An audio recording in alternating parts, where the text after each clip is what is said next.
Diqqat! O'zbekiston xalqi uchun ajoyib xushxabar.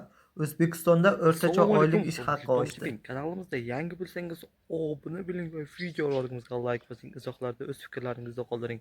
Bir-biringizga hurmatli bo'ling va haqorat O'zbekistonda qilmang. Biz o'rtacha oylik boshladik. ish haqi Eng so'nggi 2024 yangiliklar yilning birinchi bizning choragiga kanalimizda. qaraganda 18% ga ko'tarildi. Bu haqda Milliy statistika qo'mitasi ma'lum qildi.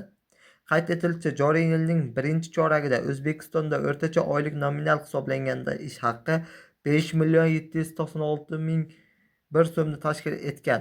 Ushbu ko'rsatkich 2024 yilning mos davriga qaraganda 18% ga o'sgan va 2021 yil bilan taqqoslaganda esa 2 barobar oshgan.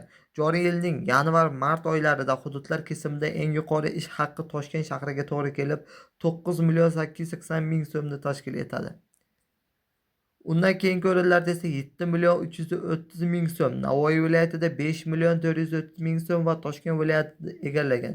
Ish haqining eng kam miqdori 4.800.000 so'm etib belgilandi va bu Qashqadaryo viloyatiga to'g'ri kelmoqda. Hududlarda o'rtacha oylik ish haqi quyidagicha etib belgilandi. Bu Toshkent shahrida 9.889.000 so'm 100 so'm, Navoiy viloyatida 7.330.900 so'm, Toshkent viloyatida 5.435.600 so'm, Andijon viloyatida 4.874.500 so'm, Buxoro viloyatida 4.763.900 so'm, Qoraqalpog'iston Respublikasida 4.672.100 so'm, Sirdaryo viloyatida 4.662.300 so'm, Xorazm viloyatida 4.580.200 so'm, Jizzax viloyatida 4.370.100 so'm, Samarqand viloyatida 4.353.100 so'm, Namangan viloyatida 4.276.900 so'm, Surxondaryo viloyatida 4.209.100 so'm, Farg'ona viloyatida 4.203.000 so'm, Qashqadaryo viloyatida esa 4.79.800 so'm etib